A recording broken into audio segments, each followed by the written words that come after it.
A 40-year-old goalkeeper from a nation of barely 500,000 people just became one of the biggest stories of the 2026 World Cup. Not because of where his team finished, because of who they stopped from winning. His name is Vozinha, his country is Cape Verde, and in the space of 2 matches, he helped hold both Spain and Uruguay, 2 genuine heavyweights of world football, to draws nobody saw coming. That's not an isolated moment either. On one single day during the group stage, all 4 matches played out in ties, the most draws in a single day of men's World Cup football since 1958. If you're subscribed to this channel already, you know we live for exactly this kind of story. So if you're new here, now's the perfect time to hit subscribe before we get into why this is becoming a real problem for FIFA. Because here's the uncomfortable question underneath all of it.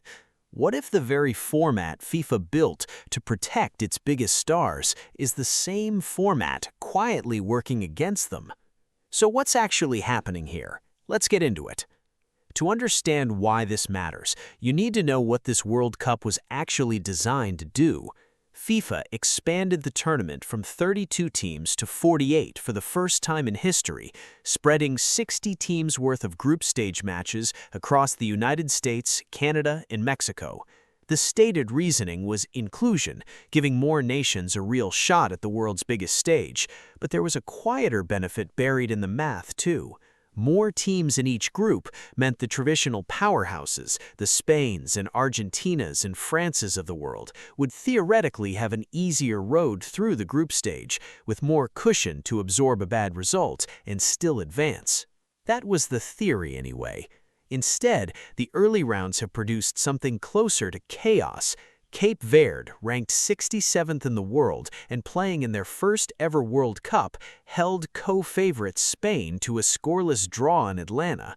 They followed it up by coming back from behind to draw the original World Cup champions Uruguay 2-2. They weren't alone. DR Congo held Portugal, a team built around Cristiano Ronaldo and Bruno Fernandes, to a draw of their own.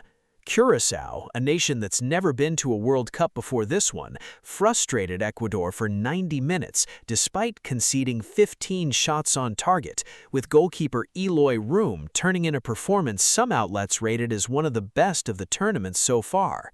And then there's Turkey, a team many expected to comfortably navigate the group stage, eliminated entirely after losing both of their opening matches, undone partly by a shot from outside the box that landed just 64 seconds into one of those games, the fastest goal of the tournament at that point. Here's where things get interesting, because this isn't just a handful of nice underdog stories for the highlight reels. This is starting to look like a pattern, and patterns are exactly what make tournament organizers nervous. FIFA's commercial machine, from broadcast deals to sponsorship activations, leans heavily on star power, making it deep into the tournament. Lionel Messi, Kylian Mbappe, and Erling Haaland have all delivered exactly the kind of moments FIFA wants on camera early on. But the further this group stage goes, the clearer it becomes that survival isn't guaranteed for anyone, no matter how many global superstars are on the team sheet. Spain's coach, Luis de la Fuente, summed it up about as plainly as you can after the Cape Verde result. "Football is like that," he said. It's a quote that sounds almost too calm, given what it actually represents: a top 3 ranked nation failing to beat a debutante nation with a population smaller than most college towns. Think about it from FIFA's side for a second. If this is just a unique set of nights, lightning striking once or twice, it's a great storyline and nothing more. But if more recognizable nations stumble out of the group stage entirely in the next round of fixtures, broadcasters built their entire summer schedule around marquee matchups that might not happen the way everyone assumed. If this kind of behind-the-scenes breakdown is exactly what you come here for, go ahead and subscribe now, because we're just getting to the part where this actually compares to World Cups before it. This matters because World Cups have produced shocking results before, but rarely with this much frequency this early in a single tournament.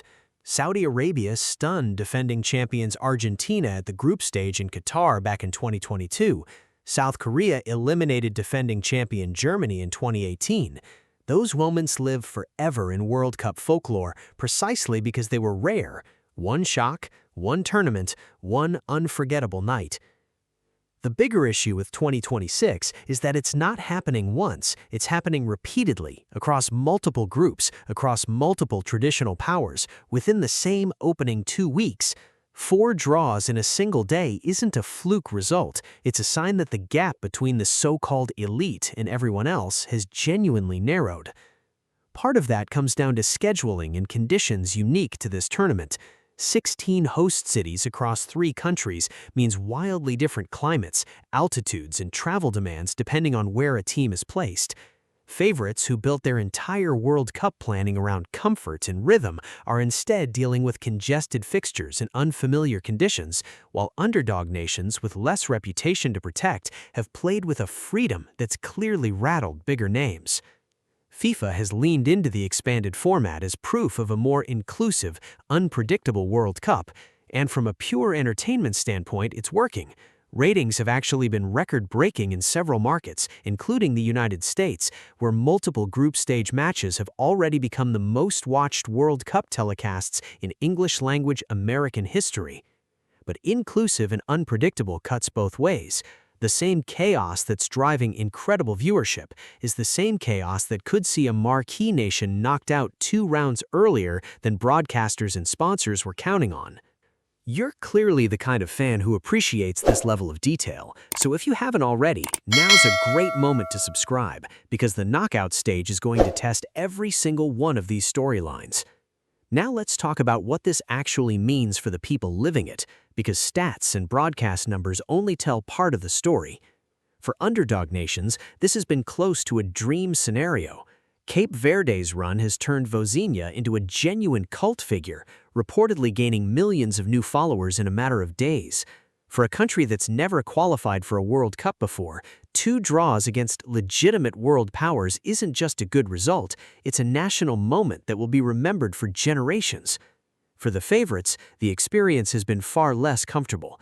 Imagine being one of the most decorated programs in the sport's history, knowing your reputation alone used to be enough to unsettle smaller opponents, and watching that advantage evaporate in real time on the biggest stage there is. Would this affect your excitement watching the rest of this tournament, knowing literally any matchup left on the schedule could end in an upset? That's worth sitting with for a second. For fans of the bigger nations, there's a real tension building too. The same expanded format that's been celebrated for giving more countries a chance is the exact thing now putting extra pressure on every remaining group stage match those favorites have left to play. So, where does this go from here? The best-case scenario, at least from FIFA's perspective, is that this settles down as the group stage wraps up and the knockout rounds begin. Historically, the bigger nations tend to assert themselves once must-win football arrives, and there's no more room for cautious draws. If Spain, Portugal, and the rest of the contenders regroup heading into the round of 32, this entire storyline could end up as a thrilling subplot rather than a real crisis. The more disruptive scenario is that this trend continues into the knockouts themselves. If even 1 or 2 genuinely major nations get eliminated earlier than expected, broadcasters and sponsors built around those teams advancing deep into July will need to adjust on the fly, and the conversation could shift from feel-good underdog stories to real questions about whether the expanded format diluted the tournament's biggest draws.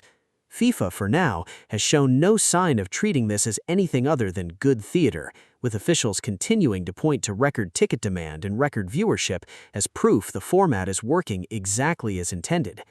Which underdog nation do you think has the best shot at carrying this run even further into the knockout rounds? And do you think any of the traditional favorites are genuinely at risk of an early exit? To bring this together, here's where things stand.